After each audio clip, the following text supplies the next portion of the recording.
Hey, it's me, Delores, the pastor's daughter, and I am back. You know how I do these sporadic lives, right?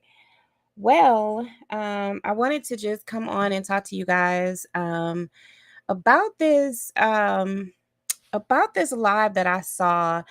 I guess it was about a week ago now. And I've been promising y'all on Facebook. I've been going live mostly on Facebook, but I've been promising my Facebook friends that I was gonna do a review of this live broadcast. So we're gonna break it up into parts because when they do lives, okay, if y'all have ever watched Princella, she does like super long lives. And so we're probably gonna break it up probably into three. It's an over 3 hour live broadcast. So we're gonna break it up a bit.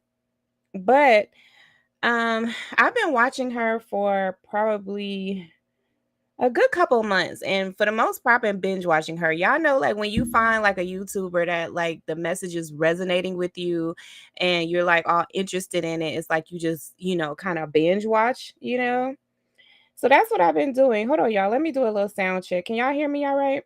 Interested in it. It's like you just. Okay. All right. Go ahead and give me a thumbs up, you guys, if you don't mind.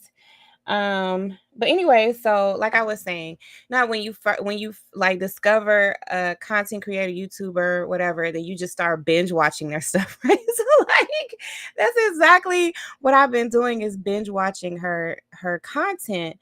And I wanted to come on and kind of talk about it a little bit, but in a different type of with a different perspective, right? Because you guys know I'm Delores, the pastor's daughter. So I'm gonna come at this review from a slightly different angle, probably a little bit different than what you're used to.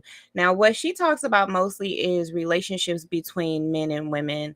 But I want to kind of give it a little bit of a perspective from a daughter's perspective. Okay. So, um, as we review this video, this live broadcast, I'm going to give you my commentary, kind of like my assessment of what is being said, but I just want to give it to you in a slightly different way.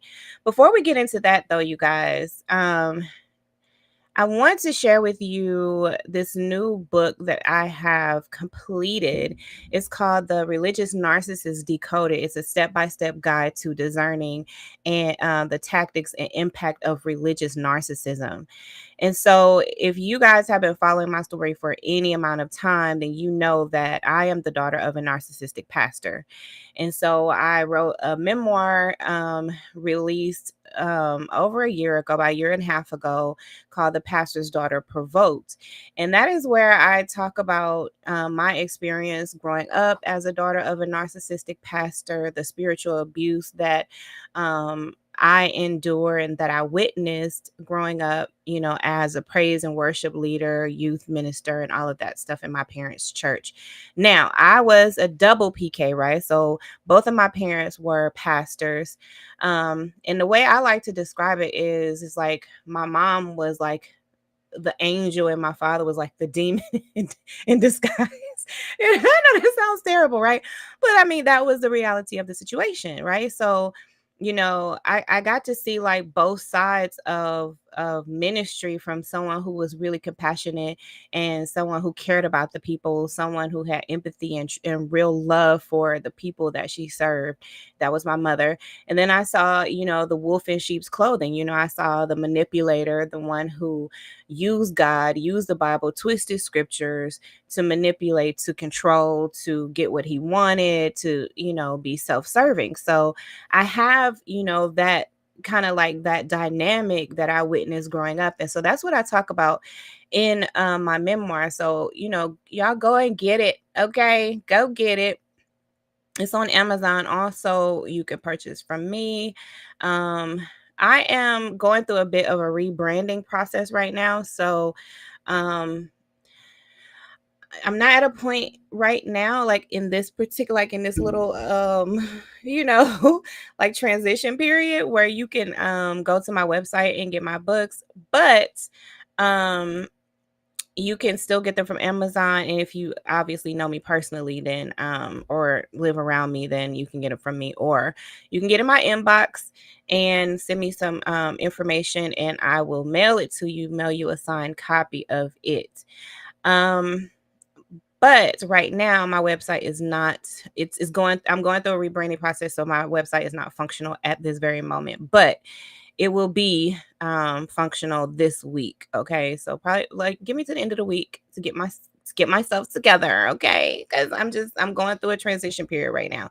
So back to the religious narcissist decoded, right? Let's go back to this guidebook. Now, y'all, this book is going to absolutely change the game because it is going to give you all of the information that I was able to obtain, study, observe, witness, all of the things, right? From my own, upbringing in the church. Now, I don't know if you guys remember me telling you this, but if you guys know Dietrich Haddon, he is a famous gospel artist. That is my first cousin, right? And he is on my father's side of the family. His mother and my father are brother and sister, right? And so, and I talk about this in my book as well, but there was a rival between our families, right? So I like to think of it like the Hatfields and the McCoys, gospel edition or whatever. Like it was like a whole big thing, and I don't even really know if like his side of the family really knew how much like my family kind of like rival. And when I say my family, I really mean my father, right? And he kind of made it a thing where it was like a competition between our families. And so, I talk about all of that in my book, but that is, I'm saying that just to give you guys a little bit of insight as to, where I come from, and my family wise, like all of my family, for the most part, gospel artists, ministers, prophets, preachers, and have several churches and all of that stuff. So like I'm kind of deep in it, you know what I'm saying? So I have a pretty good insight into the inner workings of the church and how religious narcissism has really like played out in churches and in families and all of that stuff. So, I give you guys a lot of insight into what I have witnessed. I was one who was privy to those, backdoor meetings and, all of the, talk behind the saints' backs and all of that stuff, So I have a lot of insight that, I'm giving you guys. But as far as religious narcissism, there was a YouTuber, and actually it was a white guy, right?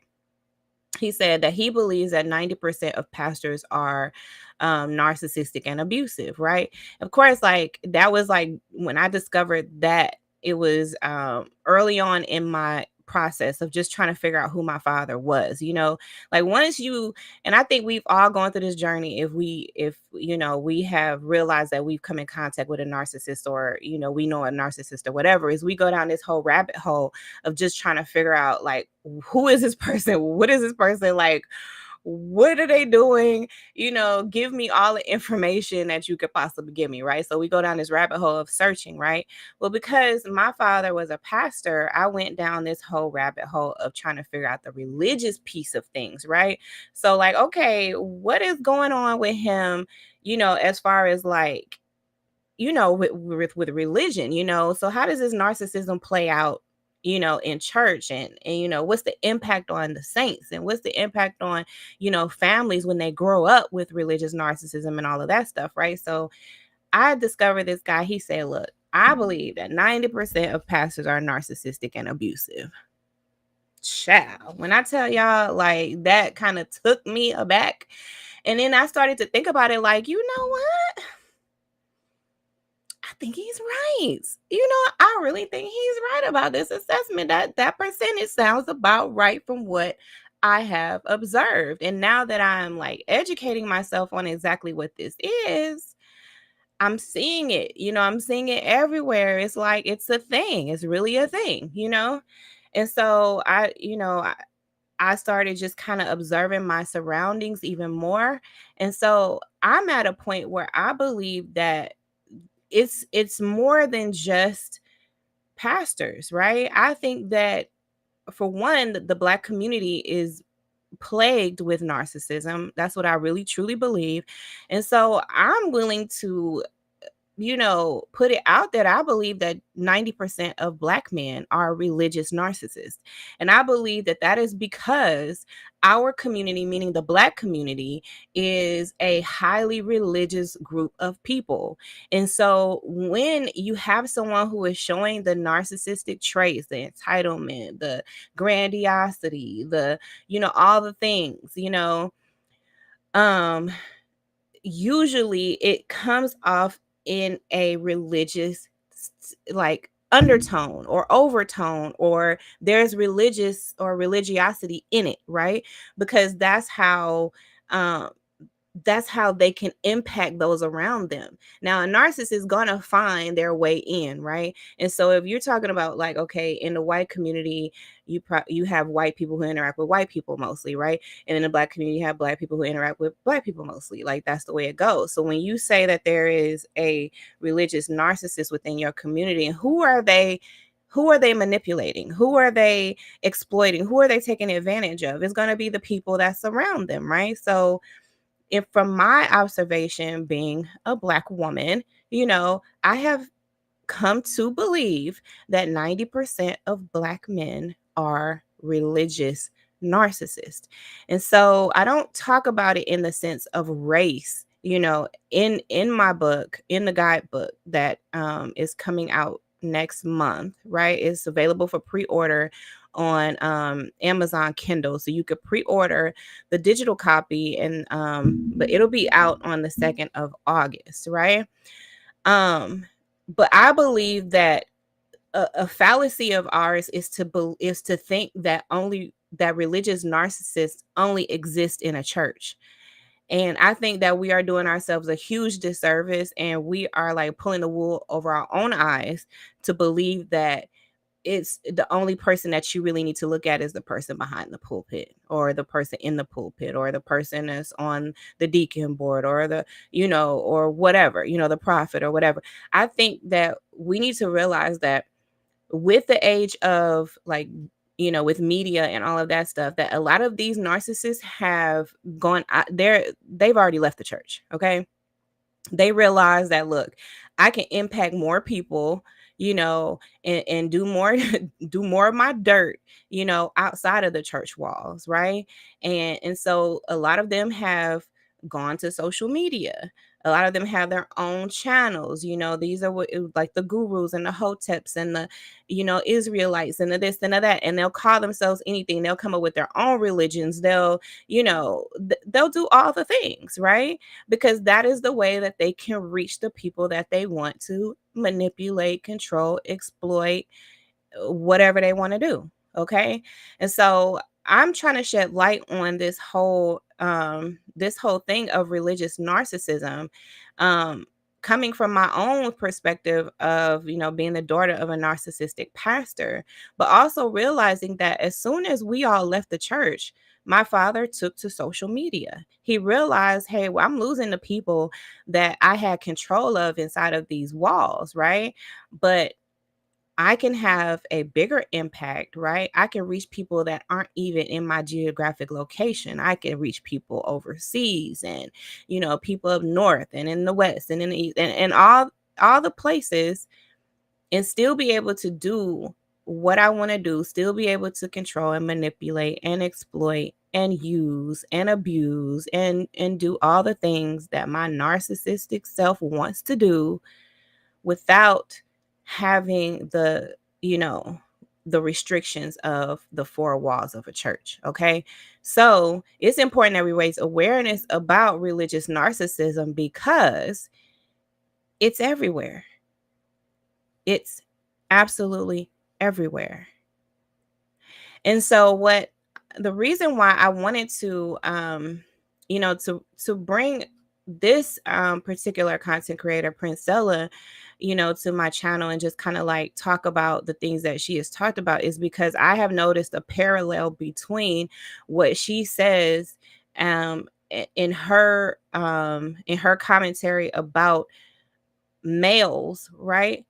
I've noticed a parallel between them and my father, for example, right? And my brothers, for example. And so I think that me adding my perspective to the equation also will help women to realize that it's not just the man that you're sleeping with, right? It's not just the man who um is, like a romantic interest or whatever, right? It could be your brother, it could be your father, it could be your uncle. Obviously, those same men who you are sleeping with are a father and a brother and an uncle to someone else, just may not be you, but he's still that male, he's still that person. And so it's important for us to realize that it will come a time, right, in a lot of our lives where we have to not only cut off the person that we may be sleeping with that has these narcissistic tendencies, but we may also have to cut off our fathers, right? That's the place where I am right now. So last week I did a video about the 7 signs that it may be time to divorce your parent, your toxic parent. And that's where I am in this process of, me growing and developing and educating myself and finding my peace and my purpose, is that I'm realizing that I'm going to have to cut the people who, I've known my entire life, right? The people who, were instrumental in bringing me into this world, namely my father. And so it may be a situation where you all, will have to do the same thing. So I just want to empower you and just bring a different perspective to this, excuse me, to to her message, because we have to realize that these men that are abusing other women out there may be our fathers, may be our brothers, may be our cousins. And we as women um, cannot create a safe space for ourselves and for all women if we are knowingly encourage like and I say encouraging, but I don't mean like that we're necessarily encouraging, but if we are not actively working against what they are doing, then we are in a way enabling and encouraging their behavior. So like I told you guys, I've watched a lot of her videos. I've like binge watched them, right? And it's kind of like the way I feel about it is like this particular video I felt like was good to kind of start this discussion, because she's being interviewed by someone who is kind of, I think, kind of known or well known in the pro black space, and as far as like pro black movements. And this guy's name is Sinetter. I've never watched him, but I do like the questions that he asked, right? There were times, I felt like he cut her off, before she was able to completely um s- you know answer the question. But for the most part, I think that he asked the questions that most males will want to know. And so with, his questioning her and her responses, I think this is probably like a really good video for us to just kind of do a bit of a review on. So that's why I chose this one. So let's just go ahead and get started. I want you guys to be able to see the comments there. You can see the chat right here. And obviously, if you guys have anything that you want to say in my chat, feel free to to add your commentary there, and I would do my best to respond. But like I said, I'm going to be reviewing this. We're just going to I'm just probably we'll probably get to let's see, it's like 20 minutes into this video. So we'll probably go for an hour, and then we'll come back tomorrow and with part 2 of it. And like I said, it's probably going to end up being in 3 parts, but I want us to do a really good review of this just from the angle of a daughter who is aware and has really exposed. I've exposed my own father and his narcissism and his abuse of the church members and and my family. And so it may come to a point where you guys have to do the same thing. And I want you to be empowered and knowledgeable about what you will possibly face. So let's go ahead and get started with this. Okay. Welcome to another Sarnetta edition, House of Consciousness Information, man. Let me tell you something right now. This is going to be one that y'all really don't want to miss. This sister is hardcore, straightforward, and she don't hold no punches back, and that's the way I love them. Don't hold no punches back. Without any further ado, I would allow my sister to go ahead and introduce herself to the family. For those of y'all who don't know who she is, you're going to make sure you subscribe before this whole thing is over to her channel. And without any further ado, Princella, please introduce yourself to the family. Hello, everybody. My name is Princella. They call me the Queen Maker, and a lot of people call me Pastor P. Many people call me Pastor P because of my tone of voice, and they get the Holy Ghost when I sound like I'm preaching to them. But I'm an educator more than anything. And what I do is I empower women. And they call me the Queen Maker because it ain't about how you look, it's about how you move. And so in order to move right, you got to think right. So I change women's thinking process and how they move in the world. So one of the things that I do is I teach women what they need to know so that they can choose better. I mean, because that's the whole thing in the atmosphere, right? Choose better. So that's what I help women do. Beautiful. Let's get right into it. Who is Princella, and how did you come up with this name? Okay, well, I actually didn't come up with the name. None of the names that I have, I came up with. I started out doing a lot of stuff on TikTok back in 2021, and when I was doing it, the things I have a way of saying stuff that just make people really understand and get it. So somebody in my comment section, she said, "You not just a queen, you a queen maker." And then I told a friend of mine, and he was like, "That's your new brand." He said, "That fits you." And I was like, "Okay, well, we gonna roll with the queen maker." But even though I use the queen maker, this other moniker, the Pastor P, people just call me Pastor P, and it's because of the power in the in how I say things. I'm very passionate with what I say. So I've been studying for a long time. I got 25 years under my belt in knowledge, wisdom, and understanding. So I started out in the conscious game about in 2006, and around 2015, 2016, I was on my way out of the conscious game. But I went to school for cell and molecular biology.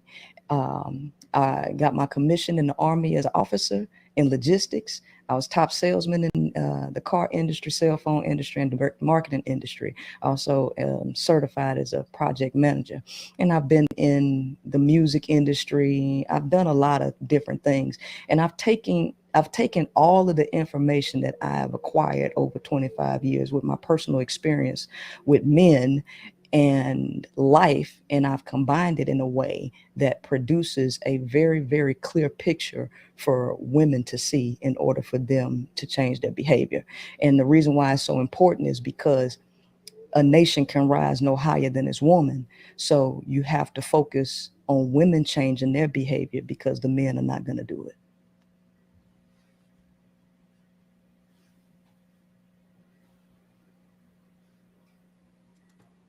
Yes, powerful. Thank you. Do you consider yourself a relationship expert? Yes and no. Um, yes, because I know the dynamics of what a relationship actually means. And in order for a person to function in a relationship, they have to be in need. Relationships are typically for broken people who have voids that they need to fill, and so they typically use other people as replacements for the voids that they don't want to fill on their own for free. So they'll hop into a relationship to get this done. So I understand that. And so instead of me being a quote unquote relationship expert, I focus on developing individuals and eliminating the need for a relationship. Yeah. Okay. Did y'all hear that? She said typically, she believes that people typically get in a relationship because they are trying to fill a void. And so her objective is to help people so that they don't have to fill these voids, right? They don't have to do something. This is what my paraphrase, right? They don't have to do something that is possibly detrimental to them or not serving them because they are trying to fill a void. If they could fill those voids on their own, then would they need the relationship, right? Would they need to maybe compromise? Would they need to place themselves in a situation with someone that is not healthy? That's what I'm taking from this. Let me know what y'all think. Let's continue. All right. Before I go any further, let me first shout out my sister. Shout out to Sister Genesis. She had made this happen. So I want to give a nice peace and black power shout out to my sister Genesis, man. Yes, she's a great person. Going on. Yes, she is. Yes. I found out later on that she was the one that designed Sarah Suttonsetti's whole website. You know? Mm-hmm. It was bad, and I was loving that website that he had too. I was like, damn, that joint is bad, but I never knew who did it. Let me ask you, you have done extensive research on the behalf of men, because all the videos that I click on and I watch, I see you be going in, and that's one of the first things I did when you came up. I said, please, whatever you do, be yourself, go in, don't hold no punches back. Because if anything you say hurt me, then that means that rock came and hit me. You know what I'm saying? So you only holler, a hit dog hollers. I don't care and worry about what you say about men. I want you to be honest and truthful. In fact, I might end up agreeing with you. Because they call me a simp every day that I defend the sisters. You know? So let me ask you, can you tell us about the history of working in male environments such as military, sales, and even trucking? Oh yeah. So first and foremost, males are very lazy. Women outwork men. Yeah, they outwork men. And in every industry that I have worked in, women have outworked men. And one of the car sales is a very, very male dominated industry, and it's real cutthroat, right? Especially if you was working in the 90s, but it kind of tapered off a little bit since they have more regulation in that industry now. But back in the 90s, it was real cutthroat. But dealing in this industry, as when I was in it, I was around 27 years old, 27, 30, in that range. I was working with a lot of cats that came from that 90s real cutthroat. They had been in the business for 30, 40 years, right? And so they was top. They used to being at the top. So when I came in as a newbie, fresh, I have a strong work ethic about me, right? See, they got buddy with the managers. They get these things called house deals, right? Where a manager has a connection and he sells the car, and then he just puts a salesperson's name on it and give it to them. So a lot of these cats was getting deals like that. I never got any deals like that, right? And so I ended up really, really outworking these guys. I would come in early in the morning before the actual floor opened up. So the service department will open at 7. I would go in at 7. The sales floor don't open until 9. So I got 2 hours to catch real early customers. These cats, they don't work like that, right? So when I got there, the first 10 days, I was like at 9 cars in 10 days. I was salesman of the month the first month, and I was skating through these guys. And so they got upset because of my work ethic. But you can't get these dudes to do nothing.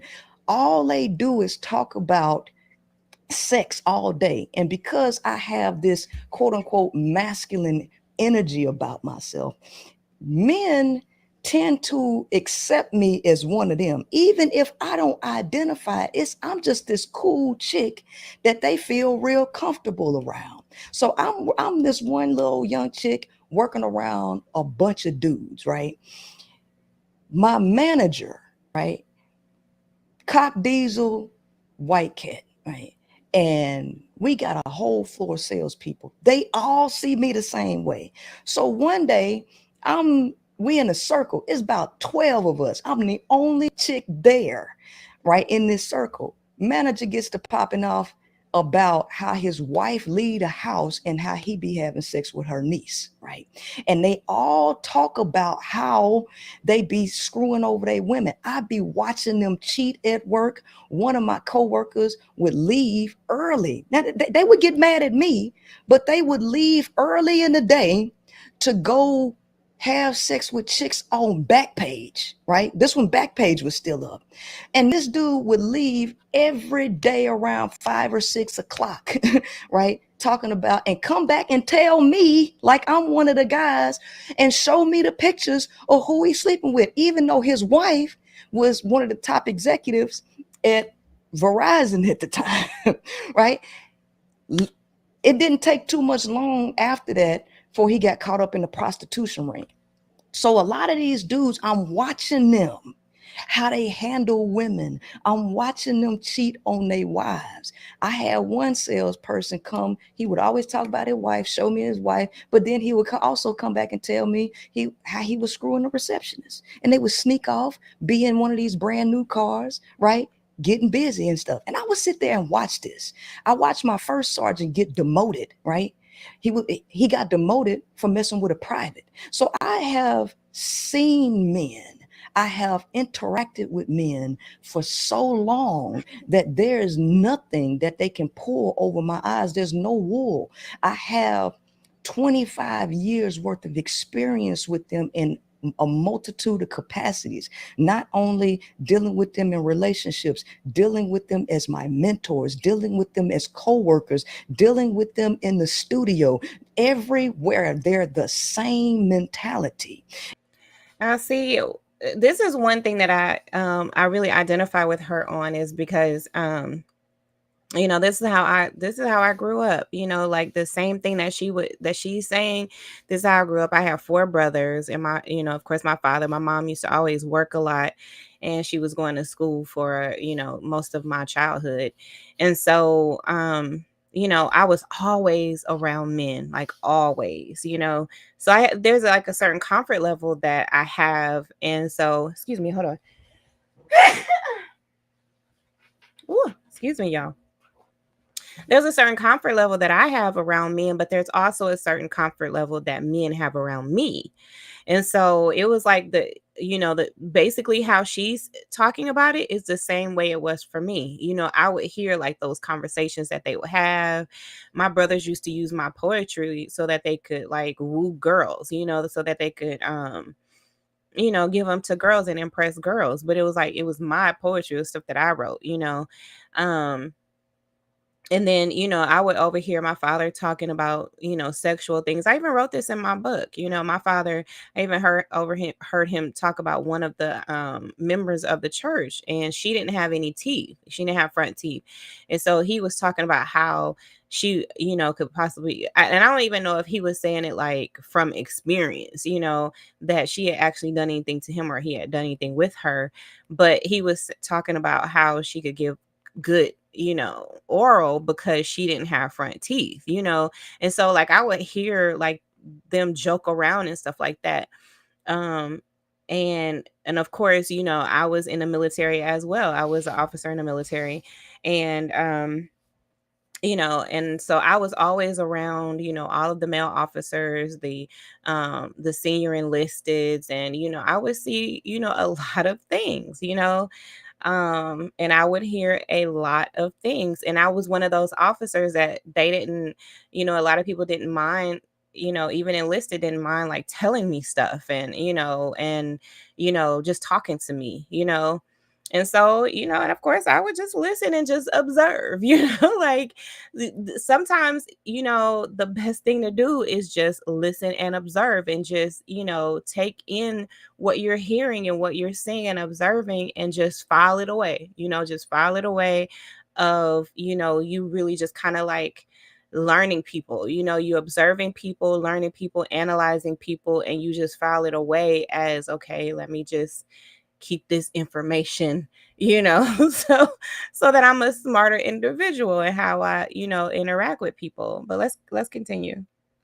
And so the good thing about having that type of experience with a scientific background of cell and molecular biology, see, I learned how to analyze data.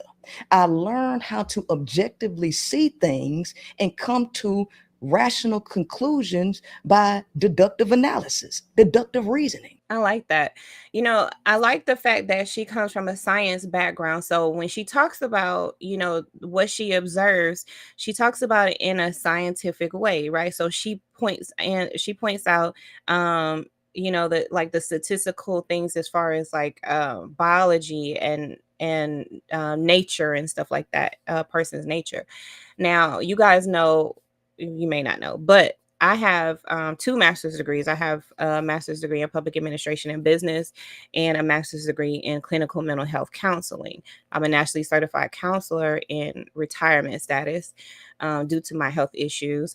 But so when I observe things, I'm coming from it from like a human behavior type of a standpoint, and a business standpoint, right? So I come from that angle of things. So I think it's really interesting, kind of like even the dynamic between us and like how we've, from what I can see, has come to a lot of the same conclusion of what we have observed in the men around us, in our interactions with men and with males, and kind of like, where we stand as far as how we interact with them and what our purpose is in helping women, but we come from it from two different kind of angles. And so just keep that in mind as we are discussing this.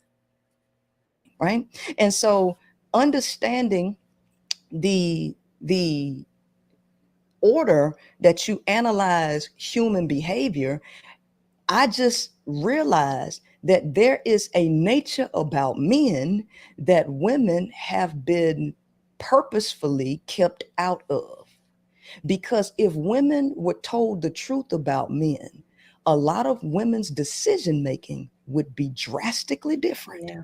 And so, if we want to live in a better world where we have a viable planet for humans to thrive, you got to get the woman off the ground, because the male, he damn sure not gonna change. He ain't changed since Plato. He ain't changed since Socrates and Aristotle, since Mark Twain, since Confucius. They've been the same for 2,000 years. Let me ask you this.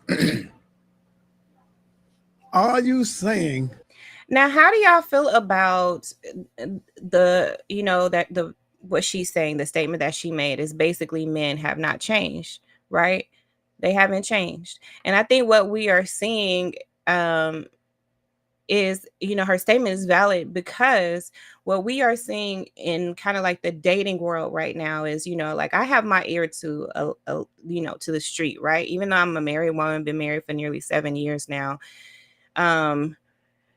I still have my ear to the street as far as like how it's going in the dating world, because to me, that is part of my service to women out there, right? To the women that I serve, is to be aware of the of what they face in the dating world, in the married world, and whatever world. And so what I've noticed is that there are a lot of men who are saying, and this is part of like what the Kevin Samuels whole messaging was, is that women who have advanced degrees, advanced in self-awareness, getting the mental health help that they need, and doing all the work, right, have basically made themselves ineligible, right, which means that they've gone too far, right? They're too educated. they're too advanced, they're too independent, you know, to the point where they have become undesirable for men. So the messaging seemed to have been for women to kind of like be a little more dumbed down, right? Like younger and um with like you could just basically work at a restaurant and that makes you more desirable to men these days, right? Not the woman with a PhD, you know, or advanced degrees and stuff like that. But to me, that speaks to what she's saying about how men have not changed, because you can see over time how women have changed, women have evolved, women have become more educated, have gotten out into the workforce and done all the things in addition to raising their family and, you know, having children and managing their households and all of that stuff. But have men done that? And it doesn't really seem like that is um the norm right now, you know? So that doesn't seem like the average man has, That male has. the woman in the female vagina is the black man's or all men's kryptonite or our weakness, so to speak. Yes. Because I seen the video, like I was doing a little research on you, and I seen how you gave Charleston White the business. Woo! I said, man, I'm going to be careful the way I deal with this sister. I don't want her up here killing me and embarrassing me up in here on this thing here. I see how you just demolished him for real. Yeah, and he so mad I want now. to say to you that, oh, he mad. Of course he mad.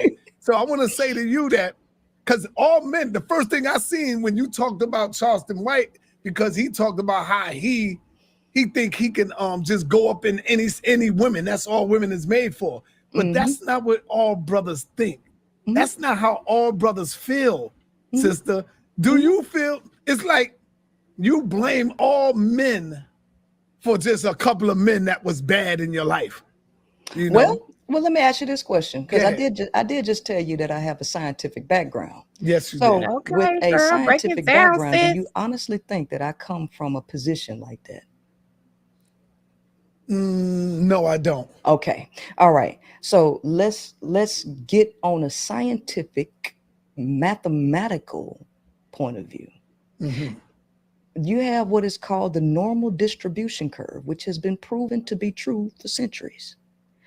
The normal distribution curve, no matter what population you are studying or analyzing, they will all fall within this normal distribution, the spread, the normal spread of data for any population. So I don't care if you're talking about men with high top fades, the fitness, the financial pyramid. I don't care what population you're looking at. It's all going to be spread out in this normal distribution. So in the middle of this normal distribution is like a bell curve. In the middle is 68.2 of the population is average or is the median. And if you add those behind going to the left, you end up with about 84.8, about 85% of a population being average and below. Then slightly above average, going to the right, or slightly above average, you have 38.2% of a population, then 2.1% of a population, and then 0.1% of a population. When I'm looking at this normal distribution, I'm looking at it in terms of the effects of testosterone on the male's behavior. Okay. So if we're looking at 3 standard deviations to the right, let me give you an example of a person who would be 3 standard deviations to the right, which would be an anomaly, which for some reason, every man thinks that he falls within this range. The guy, the Korean American who was a Navy SEAL, who was a Harvard physician and an astronaut. These were all 3 of his professions. That individual would be 3 standard deviations to the right. How many men in your life do you know who were a Navy SEAL, who are astronauts, and Harvard graduate physicians. How many do you know? Personally? None of them. Right. So any person who's claiming. Yeah, I don't know any either. Do y'all know any? Okay. I don't know any either. But let me ask y'all what y'all think so far. Is like, do you think that her applying this scientific viewpoint to people, to human behavior, to how the average person is in their interactions with each other and the way they love each other and all of that stuff, do you think that that is a valid you know, comparison? Like, do you think that that's valid? I personally do, but let's continue. Not all. First of all, I don't say all or nothing, because I never said a person like this don't exist. He is an anomaly, and anomalies do exist. A 10-year-old that has a double master's in astrophysics exists, but I can guarantee you, you don't have a handful of 10-year-olds with PhDs that's in your circle. So let us go ahead and let's look at this mathematically, so we understand that the average male who say not all, just by you saying that and defending the identity of a male, puts you within the mean and below, because you all say the same thing. So how could you be 3 standard deviations from the right? Because you already said you don't know none. We shouldn't hear no males saying what all these males are saying if they are the exception to the rule. So I don't focus on anomalies. And some, let me give you the definition of some. Some means at least a small number. Let me tell you, it ain't some man that's destroying the world. It ain't some men that's sex trafficking. It ain't some men. I know where you going. I heard you. Yeah. See, so go ahead. See, I ain't got to have no quote unquote first experience, because any person's experience, just taking an individual's experience over 10 years, guess what? That normal distribution curve just in that person's life is going to pop out to be the same, just like it did with you, because you don't know none.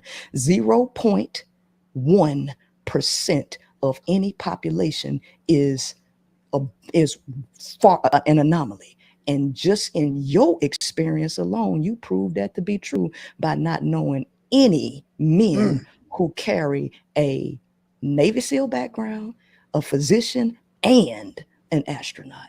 You showed that that's right in your own life. Right. Oh man, beautiful breakdown, sister. That was a really good breakdown.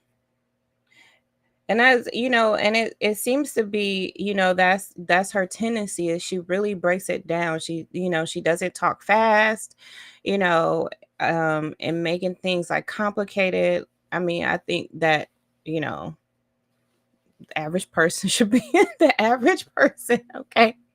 Should be able to understand what she's saying. Of course, you have people who've come on her show and really just made a fool of themselves, and pretending as if they don't understand. But, what ends up happening is they end up really proving her point, is that, the way relationships have become these days is extremely toxic. And so even though her way in some cases may seem extreme, it's almost as if you have to take extreme measures these days in order to correct what has been going wrong for so long. But let's continue. Let me say this real quick. Shout out to Sister Nepal. Sister Nepal called me up and told me she had a nice conversation with you, and she really loved you and she loved your information. So shout out to Sister Nepal. But Sister Nepal also said she would love to sit down and have a discussion with you as well. So you might have your hands full on that one right there. Okay, right? No problem. Because y'all two sisters with that knowledge, man. Woo, I respect it. I love a woman with knowledge. But now she did a on Genesis show, you guys remember him giving a shout out to Genesis. Now on Genesis show, they did a review of this live, and Sister Napa came on and did, I guess, like a debate. And y'all, when I tell y'all, I was like triggered. Okay, I was like so triggered by the things that she was saying, because it was, I mean, maybe we should do a review of that, once we get done doing a review of this. But it was just it was weird. I'm just gonna say that it was giving real weird vibes. Um yeah, so let's just continue. Let me ask you this, Sister Princella. Mm-hmm.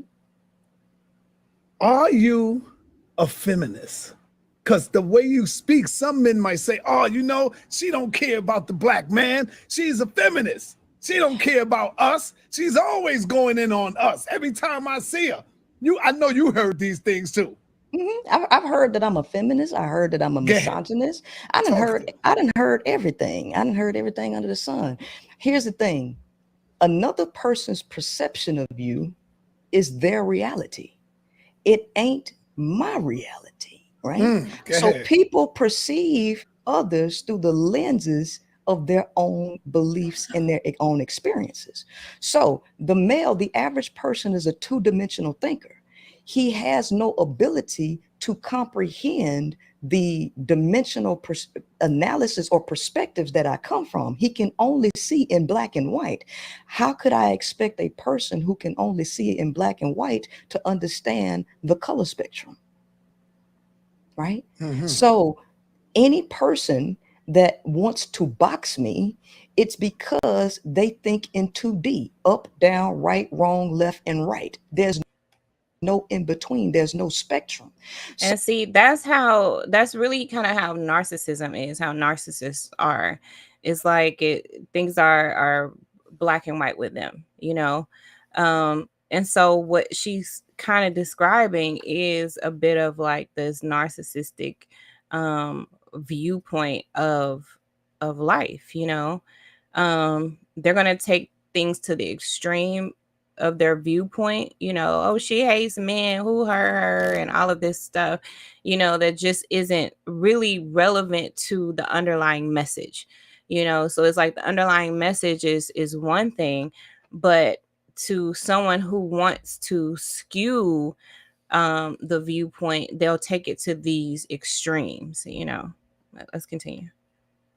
So a person is dynamic as I am, I'm very hard to comprehend, kind of like Prince. I'm not your lover, I'm not your friend, I am something that you never understand or never comprehend, right? They can't fathom it. So because of the word tracks or certain things that make them feel a certain way based on how they feel, they only know how to associate that with a word such as feminist.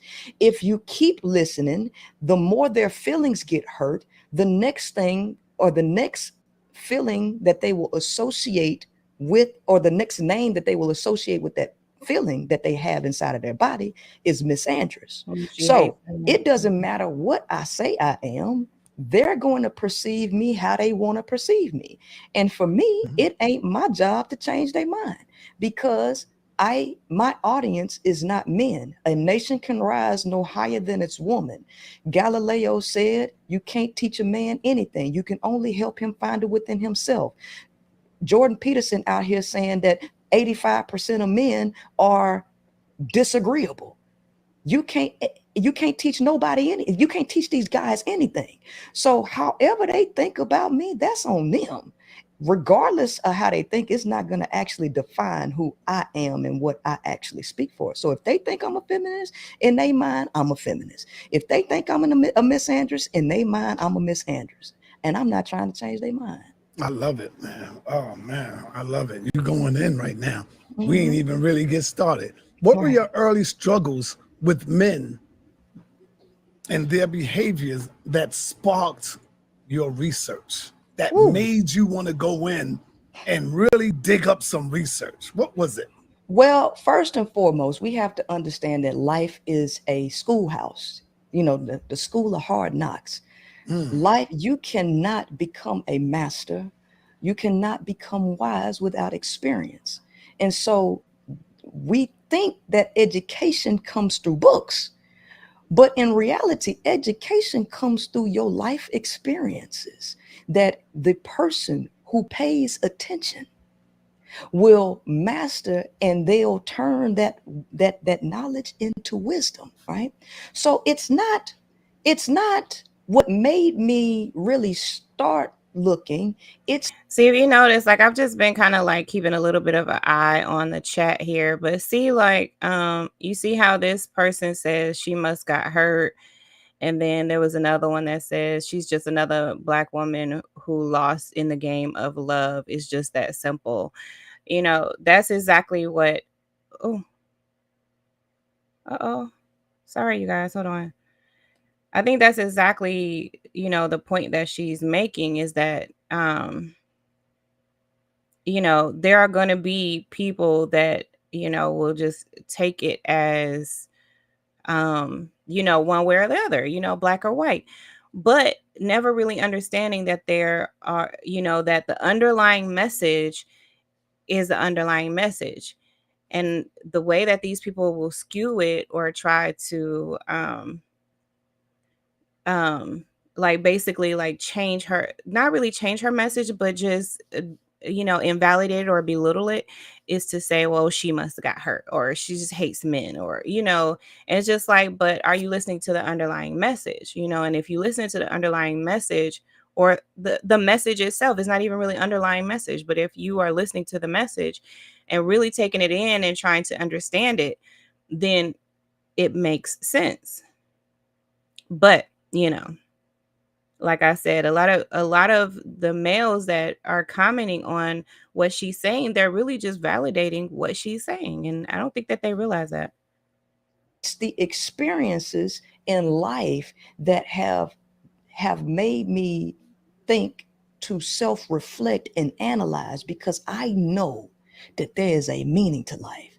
I know that there is a reason for everything, right? So I was raped at 12 years old, right? Oh, wow. I was raped at 12 years old. So at 12 is when this whole thing started, right? Not only that, I was pretty much an outcast from my family. So I've been a soldier for a long time. My mentor, when I was 16, he was 37. He was a political activist, right? Mhm. And it was him that kind of put me on the path of quote unquote consciousness. See, that's how I got into the consciousness game, through him. But see, I was already moving in that direction. So I would see him. I would rap, right? So my cousin or a friend of the family, who, it was like we was family. We lived next door, but somebody married into the family. So it was more like yeah, yeah, it was more like we was related, right? So he was rapping, right? And as a male in this world, in this patriarchal world, you get more support and stuff like that, right? And so I didn't have a family to support me, but I had a lot of drive, a lot of work ethic, you know what I mean? And so I rapped too, right? But nobody paid me no mind, and they was paying him all the attention. And so I just was like, all I want is somebody to see the skill, the value in me, and help me. That's it. And so I would see this guy. He went to school with my aunts. Everybody in the city knew who this guy was. And so I would I would be rapping and shit like that. And so one day I was at the CD store, because my grandmother used to put us out the house all the time, me and my brother. So we would have to find stuff to do. So what I would do is I would just go to the shopping center, and I would just go in all of the stores at the shopping center, and I would just talk to everybody. So it was 2 barbershops. I would go to one barbershop. I talk to everybody. I sit in there maybe 30 minutes, hour, talk to everybody, leave, go to the next barbershop, sit in there. Then I go to the laundromat, talk to them, go to the CD store, talk to them. So I would go to the CD store, right? And the guy who owned the CD store, I used to rap to all of the stuff that he would have in there. And so one day the guy came in that went to school with my family. And the guy that owned the CD store, he was like, man, you got good marketing skills and this girl can really rap. You should probably look at, y'all teaming up and maybe you can use some marketing skills to help her or whatever. Right. So that's how I met him. But prior to meeting him, I had then already picked up the Bible and started reading it. And I was like, this is some bullshit. At 7 years old, I got baptized and my grandmother gave me a children's Bible. And I read the whole children's Bible. And out of all of the stories, only one story stuck out to me. And that was the story of Solomon, right? And how he wanted wisdom. So after reading the story of Solomon, I got on my knees and I prayed for wisdom at 7 years old. And it was then that all of the things that needed to give me what I prayed for and asked for came into play, right? And so I started taking notice of everything that went on in life, especially after I questioned my mentor, because he would always be walking around with this African shit on, right? Red, green, and black and everything. And he had an ankh on his finger. And so every time I saw him, I would ask myself, what the fuck this nigga believe in? So one day I finally mustered up the courage to ask him. And when I asked him, that's when he gave me book on 5%ers. He gave me Malachi York stuff. He gave me a bunch of stuff to look into. And that's how I ended up getting in the conscious stuff, right? But he was in politics and wanted to help me in music, but it shifted into him really want to help me with music, to me being his little minion, right? That he would use to push whatever political campaign that he wanted to do. So me and him had fell out. Okay. We had fell out over something real basic, but it had showed me something about him. Right.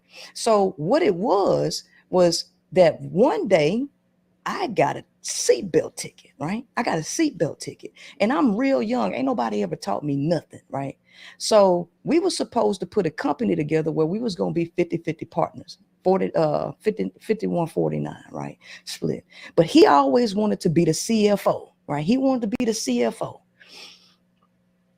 And so we ordered like 1,000 CDs and he was telling me he got all these people that support and go by and he got this marketing skills and everything. But when we get them, we split them 50-50. I go and I'm selling my CDs like hotcakes. I'm pushing them and he ain't sold nothing, right? But he want all the money, right? He want to be in control of the money, right? So to make a long story short, he ended up keeping all his CDs, which he didn't sell nothing, and the money from the CDs that I sold, right? So we fell out behind that at one point. But when I got that seatbelt ticket, he told me, I'm through dealing with you, right? You too childish. You can have a company, right? And I don't want no part of it, right? Well, then maybe about a week later, somebody gave Manny Fresh my CD and Manny Fresh was like, oh, y'all got solid platinum hits, right? So he then comes back to me after talking that cash shit and then telling me, yeah, I got Manny Fresh on board. If you want out of this company, you're going to have to pay me millions. And I'm like, pay you millions and we ain't made shit. And I'm the one out here creating this content. I done put my money in here too. And you on this shit. So we fell out, right? So that showed me something about him. Like he was trying to manipulate me. But after getting on this conscious shit, right? I ended up running into this dude, meeting this dude who was in the Nation of Islam. I'm in my early 20s now, trying to get into some wisdom or whatever, right? So I'm thinking I done rolled up on this dude who got some wisdom in the Nation of Islam. And because I done been introduced to it, I'm thinking this is the right way to go, right? Well, make a long story short, I ended up being pimped into some polygamous shit with him and this chick, and both of them ended up taking about 40 grand from me, right? And leaving me without nothing messed up my credit and all that. Now, this is in my early 20s. So I'm being shown some shit big time, right?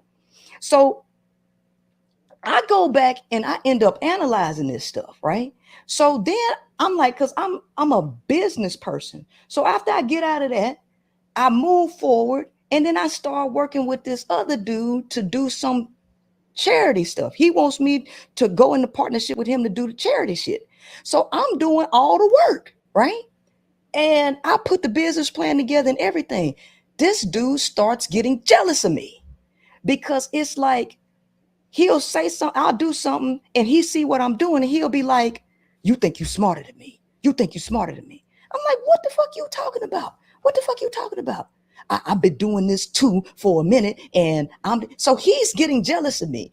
He got so jealous of me. Yeah, that's how my father is. That's exactly how my father is. I have seen like jealous behavior in men that should not be jealous. You know what I'm saying? Like, it's just like, wait, what? Like, this isn't even about you. This is not like a competition against you or anything. Like, what are you talking about? But and I thought that I was like wrong or like strange for believing this, but I'm just like, why does it seem like my father is like in competition with me, like he's jealous of me, or like, it's really really weird.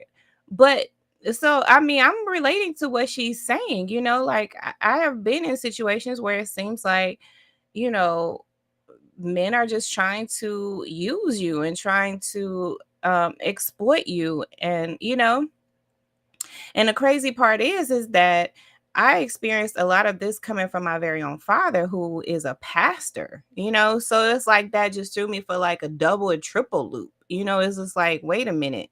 This is really not supposed to go down like this, because this is supposed to be a man who believes in God and who's preaching, and like, the Bible is against this type of stuff. So why is he doing this? And then against his own daughter is just kind of weird to me. But like, I'm totally understanding what she's saying.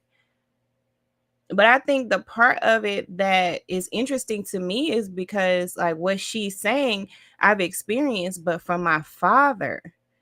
And so I think that a lot of us, like when we started getting this type of like teaching and this type of treatment, like really early on in our lives, it was from someone who was closest to us, like our father, like our uncles, or like, our brothers, and people who were like considered family, you know, which makes the pain of it that much worse.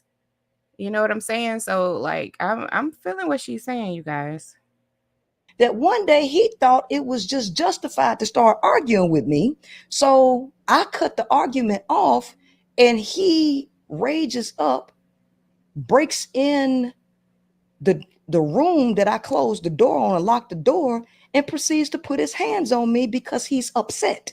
Right? Wow. See, these are the experiences that I have had with males outside of working with them. These experiences have continued on. Then I had a so-called friend who we were supposed to be friends. He did computer work, right?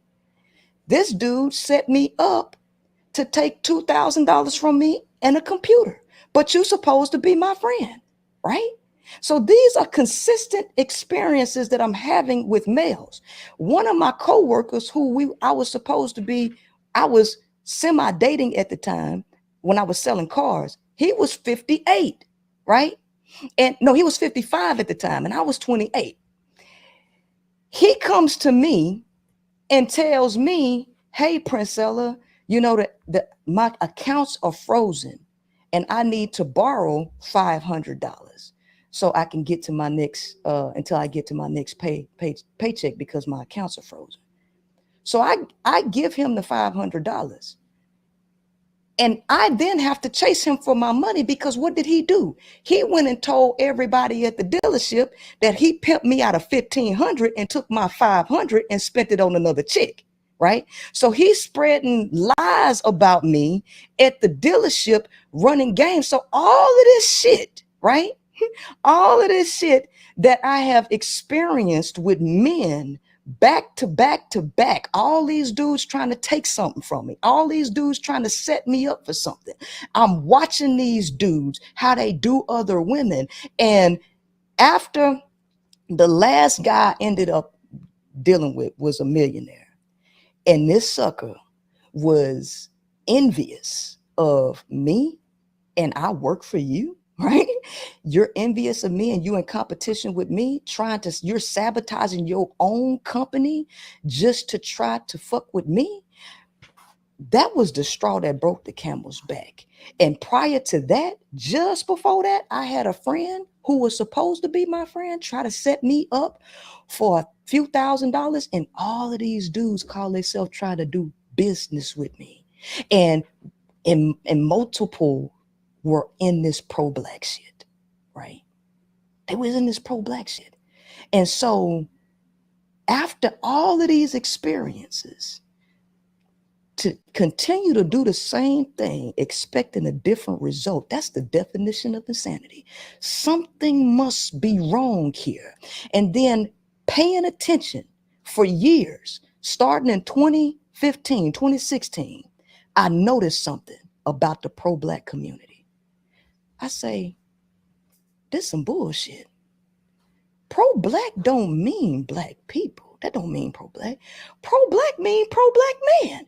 Because the only way that this could mean pro-black man is if a dude thinks that he can still date outside of his race and be pro-black, right? They can talk all the shit about women and dog them the way they do, right? And everything is about them, right? This some bullshit. And so when I started putting all that stuff together, I started to see the male as being used as a biological weapon. Because the first thing I started noticing after that, I was like, you know what, these sexually transmitted diseases barely do anything to males. And these dudes are sleeping with multiple women. These STDs are not for the male. He is the carrier to use to infect or destroy women. These males out here, this shit is some bullshit. So after compiling all of this stuff, right, and seeing the consistent behavior, no matter what the socioeconomic level is, no matter the educational background, no matter what, these dudes are operating very similarly. So there must be something else. So now when I look at people, I understand with the multitude of education that I have in human behavior, science, and math, what I've come to realize is this: there is a definite way that you analyze human behavior. And if you do not analyze it in this order, you will be confused and there will be a disorder in play. First, you must look at the biology, because the biology is the foundation of all life, right? So when you look at the 5 characteristics of life, which is maintain homeostasis, respond to environmental stimuli, process energy, must be cellular, and change and grow, you get that information from biology. So it all starts with the biology first. Then the next step is psychology. And then after that is the sociology. If you eliminate the biological program and try to judge a person on the last step, which is the sociological program, you will never make accurate judgments about human behavior, right? You got to go to the biology first and then analyze the psychology, and then this uniform that people wear, which is the sociology, then you can look at that last, right? So my thing, after I've discovered all of this, I done took a beating in life. I have taken a beating, right? And my thing is, women don't have to keep knocking their head up against a wall. I done did all the work for you, right? I done figured this all out for you, right? And I can make your experiences make sense, because I'm not the only one that experienced that. I'm not. So what is the explanation for women experiencing these same exact things? Right. And if you listen to a male, he will try to convince you that you ain't seeing what you seeing. He will try to convince you that something is wrong with you and that you can't make an accurate judgment. I say, well, that's fine. Let's see if it's just some men. Let's just see.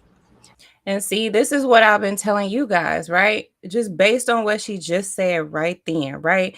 It can't be that you see all of these like same characteristics and it still just be you, right? Like it's just your experience, you're just choosing wrong or whatever. Especially when I'm telling you that I see these same exact behaviors in my very own father, right? I just realized that I'm, one of very few women who has really called it out, right? Because I wrote like a whole book about it.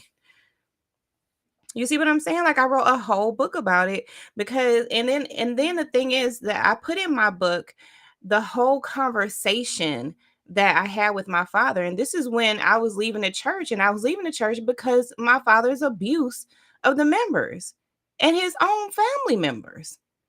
So I'm just like this is not this is not right. This can't be right. And so this whole book, right, is like it's a whole conversation of gaslighting, manipulating, lying, threatening. You know what I'm saying? He's doing all of the narcissistic tactics. He's trying everything other than changing, other than actually changing his behavior, admitting what he has done, changing his behavior, being a better person. Instead, he is doing everything else, all the deviant types of things. That's what he chooses to do. So that's what I'm saying is like, I mean, we may be able to say, okay, well, she's wrong, not all men, but you don't, but you have to understand that when we're having a conversation about what has become dangerous for us and what is an issue for us, it's not fair to try to deflect the whole conversation throughout the whole conversation by throwing out anomalies, right? And what we can say for sure right now is that to find a really good man is kind of an anomaly. If you have run into a man who is abusive and dangerous and all of that, the last thing you want to hear is like, well, not all. Because, like, like how do you know? How do you decipher? Because you can't judge it by, oh, he's a pastor. He's gonna be different. Because I'm telling you right now that they're not different. I'm telling you about my very own father who is not different. And I'm telling you that I come from a background of family members who are in the same thing, right? Gospel artists and in the ministry and leadership that aren't different. So you gotta like actually put the right, you know, emphasis on this type of stuff, right? You can't like gaslight yourself and keep like trying to tell yourself not all, especially when you don't even have the ability to discern between good and bad men. You don't even possess the ability to discern the difference. Then you need to assume that they're all bad until proven otherwise. Proven otherwise. That means like time. That means being tested. And really, at this point, it does seem like the best thing to do is to just pull back, work on you, level yourself up, build your community of people that, you can actually build with and actually get support from. And that's not going to be all women either. So still you have to use your discernment even when you say, okay, well, I'm going to build a community of women who are supportive, who are on the same page. You still have to be very careful when you do that. Because what we do know is that there are women out there who will set you up, who will not have your best interest at heart, who will be jealous and envious. It's a fact of the matter, right? But I think that what she's trying to say is that if we can, you know, really work on building our own community, a community of like people who are like-minded, who are supportive, who are also trying to grow and develop and be better people, then you have a better, you have a better chance. And more than likely, that's going to come from other women, because other women seem to possess those natural skills, those biological, the biological makeup to be able to change, to grow, to develop, to, build community, because that is something that is mostly innate with us. But let's continue. Oh yeah, shameless plug, honey. I had to plug my book in there, child. Okay, because I'm raising awareness too. So I'm on my job from my perspective, from my vantage point, from my foxhole. Trying to raise awareness of these things. So I'm not too far off from what Princella believes. I'm not too far off from there. I'm just giving it to you from another perspective, so you don't go thinking, okay, well, I can't fool with these types of guys, so let me go to the church and let me find a pastor or a deacon or something and assume that that's a better male. And it's really not, because that's when you start running into the influx of religious narcissists. So they're doing the exact same thing as these run-of-the-mill regular narcissists that you see, except they're using your faith and religion to manipulate and to control and to exploit you. And here you are, with your guard down, thinking, okay, well, this is a man of God, when it's really a wolf in sheep's clothing. It's only someone who is pushing this religion and this belief system because you believe it. That's the only reason why. It's like, oh, okay, well, she believes that. Well, then that's what I believe too.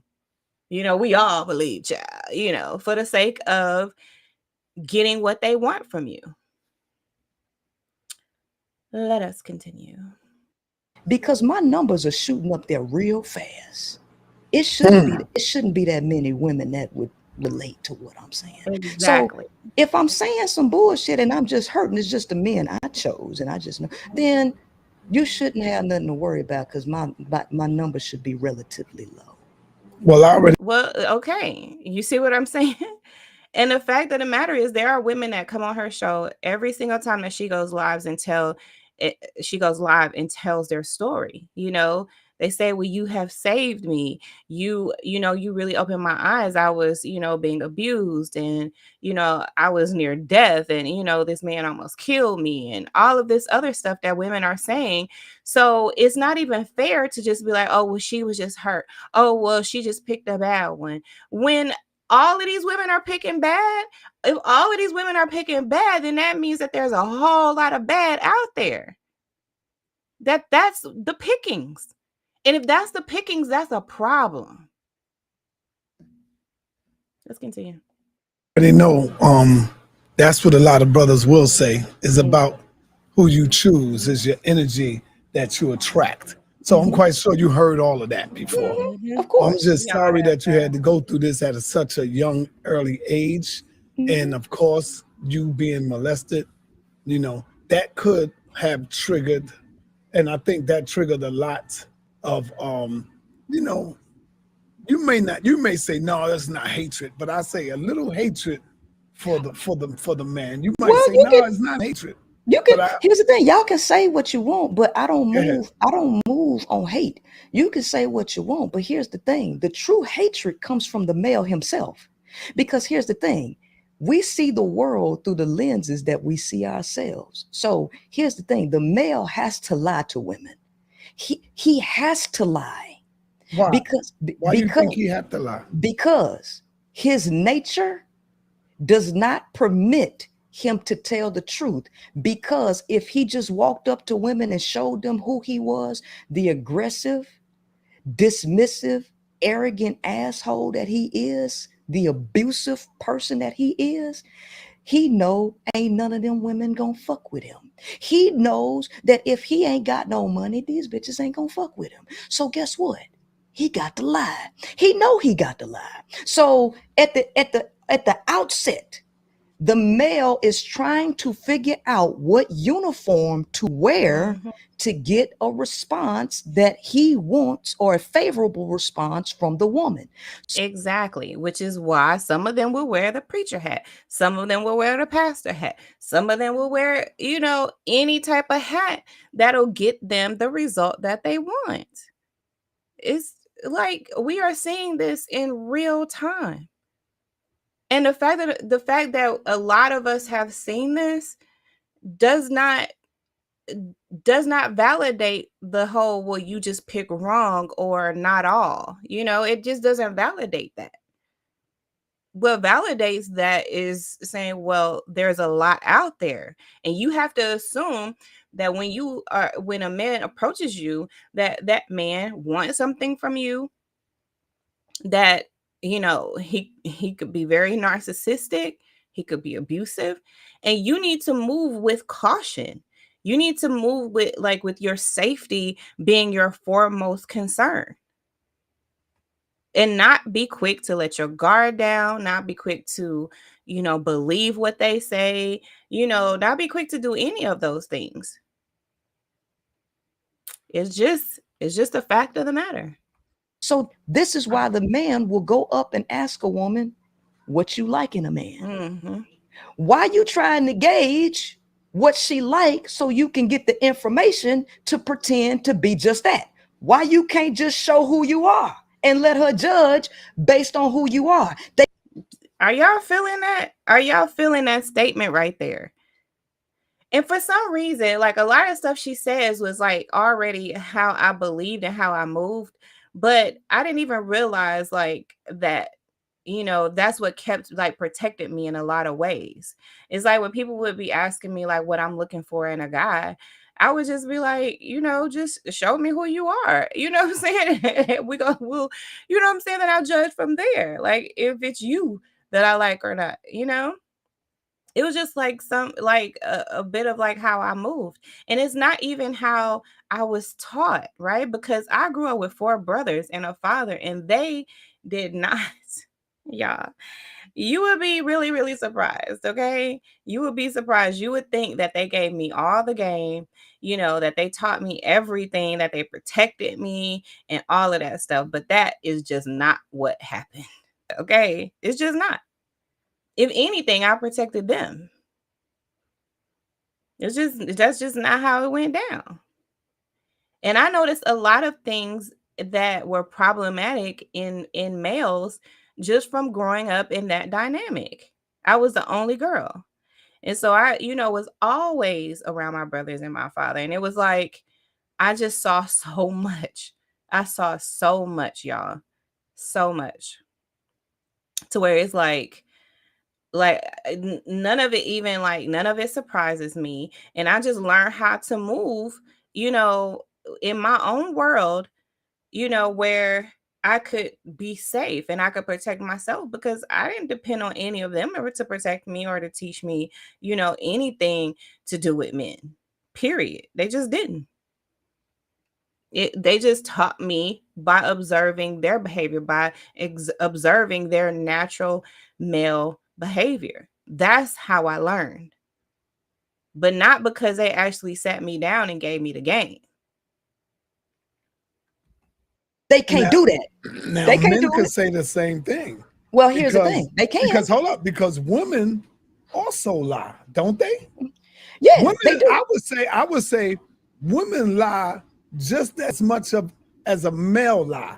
And I would say, what lies do they tell? Sometimes they don't come out and tell a lie. They might tell a lie putting on a fake butt. They might tell a lie putting on some fake breasts. They might tell a lie putting on false eyelashes. Whoa. Then when you get home, and you That's it. take all that shit off, and you be like, "Hold up, this ain't the woman I met in the car." Whoa. You just telling me be also false. No, right there. no, because all you telling me is that the male is fundamentally retarded. No, sure, he is. Because how the fuck you can't tell if some shit is fake? Because I can tell, but I know why they can't tell. Because scientific study shows that the male can't even decode facial expressions. The male don't even have the brain wiring to even decode a person's facial expressions. Ooh, So I can understand why yeah. he think fake lashes is and makeup, which is clearly on a person's face. I can see why he thinks that's a lie, because he's functionally retarded. Oh, okay. We're gonna stop it right there. Okay. We had what? We had 46, 46 and 48. Okay. Listen, we're gonna stop it right there for today. But listen, what did y'all think about that? Like what is your take on it so far?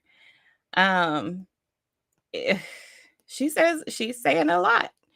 And I tend to agree. I have like there's absolutely nothing that I can say that I don't agree with right now. That her observations seem to be right on point. There's a lot of her background that I identify with military, with males, and that whole dynamic. Like so um with me kind of like I said, coming from a different perspective than her, but still seeing the same things, that's something to be noted, right? It's something to be said about that. And the fact that there are so many women who call into her show, that subscribe to her channel, that are in her comments, and they're, really like talking about how her teachings have really changed their lives, and is helping them to move differently, to move safer, to focus on themselves, to really you know repair the damage that's been done with them. I think that is, I mean, that says a lot. And for anyone to even come against that, says a lot about that particular person, because why would you be coming against that, those types of testimonies that have been happening as a result of what she's saying? And I don't believe that, from what I have heard from her, and I've watched a lot of her videos, I don't believe it's male hate, you know? But even if someone is hating males right now, I'm sure that they have valid reason. And so I would just say let that person work through what they got to work through and make sense of the pain that they experience, because it's not like it's invalid, you know? I mean, who are you to say that that person needs to, you know, not hate, or what I'm saying? Like let them work through through their issues, and work their process, and do whatever repairs need to be done, whatever healing needs to be done, if that is what needs to be done. But more than likely, that person, hating men, or whatever, is not going to affect anybody. It's not going to affect anybody if a woman hates men. So what? If she's going to hate, let her hate. But the problem is that when they talk about Princella, she has a voice, right? She has an amplified voice, and women are listening to that. And what people who have that viewpoint are afraid of is that her message is going to get to women that they want to abuse, that they want to exploit, that they want to mistreat. And they're afraid that if that message gets to the woman that they want to use, or that their homeboys want to use, or whatever, then they won't be able to do what they want to do. I mean, because why else does it matter? Like, if a man hates women, if he's not hurting women, if he's not actively out there like abusing and mistreating women, then what difference does it make whether he hates women or not? I don't care. And you can't say that there are women out there inflicting violence on men. Like, that's very rare. So that's not your reason. Your reason, if you take that stance, is because you don't want the message getting to the ones that you want to abuse and use and mistreat and manipulate and control. And if that message gets to them, then that's going to affect your ability to do the damage you want to do. Period. And so right now, I'm just saying kudos. You know what I'm saying? Amen. Pastor P. And really, these are the pastors that I feel like need to exist in the world today. The ones who actually are speaking truth to what people are dealing with in these streets. Like, don't come at me with no this spiritual concept that you done made up in your mind, and it's all above everybody's head because you trying to pretend like you some, spiritual wise man who is above everybody and all of that. No, you speak to the issues that women are dealing with. There are mostly women in churches today. So if your pastor is not speaking to the issues that women are dealing with today, the violence that is happening in these relationships, the toxicity that is happening in these relationships, parenting, and all of that stuff, then what is he even talking about? What is he talking about? What is he so spiritually minded that he's no earthly good? He leaves you going home dealing with the same issues that you've been dealing with, not feeling any type of empowered or educated or knowledgeable or anything about anything you really dealing with. Like, it's a no for me. So I'm team Pastor P all day because I know what it's like to be under a pastor who is really just wanting to manipulate people, really just wanted to control people for his own, to be admired, to be served, to be catered to be trusted, to be doted on, to do whatever he wants to do. And it's an absolute no for me. And so I encourage you guys to take that stand as well. If your pastor is not talking about the actual issues that people are dealing with today, then it could possibly be someone who is more concerned about his own uplifting. All right, y'all. Listen, let me remind you guys that my latest book, it's a guidebook, comes out August 2nd. It is called The Religious Narcissist Decoded. And we are going to get more into this, you guys, because I'm seeing the parallels. I'm noticing the parallels of what's happening in everyday life, what we're seeing on social media that's playing out, what we are seeing in these churches that's playing out. And I mean, there's not really a week that goes by that there isn't some type of scandal, somebody being exposed, and all of that stuff. So it has to at least raise your awareness a little bit that there is a real problem, right? And so don't be that guy, right? Don't be that guy that's like, oh well, it's just a few and it's not really a problem. And don't do that. Like, don't do that. Don't do like actual people who are, who are actually have suffered under the hands of these people. Like, don't do them like that. You know, like, care about your fellow man or woman, and really be concerned about what is happening in our world. And what is happening is that narcissism is the epidemic of our time. And what we are seeing is that they'll even go so far as to take our religion, take our spiritual beliefs and our faith and use it against us. And that's a problem for me. And I hope that it's a problem for you. Okay, you guys, I love you. Okay, which is why I do what I do, honey, because I love you. And so I will see you all tomorrow. I can't tell you what time, but I'm gonna try to go live in the daytime, okay? Because I don't know what it is about me, child. I'm such a night owl. Like, I need help. I need y'all's prayers, okay? Because I need to be more consistent, and I need to, go live like at a more decent time of day, I think. I think. But if y'all don't think so, just let me know. I don't know. I mean, I guess y'all gonna watch it whenever you're gonna watch it, so it don't really matter what time. I don't know. But y'all let me know what you think, okay? I love you guys, and I will see you later. Bye-bye for now.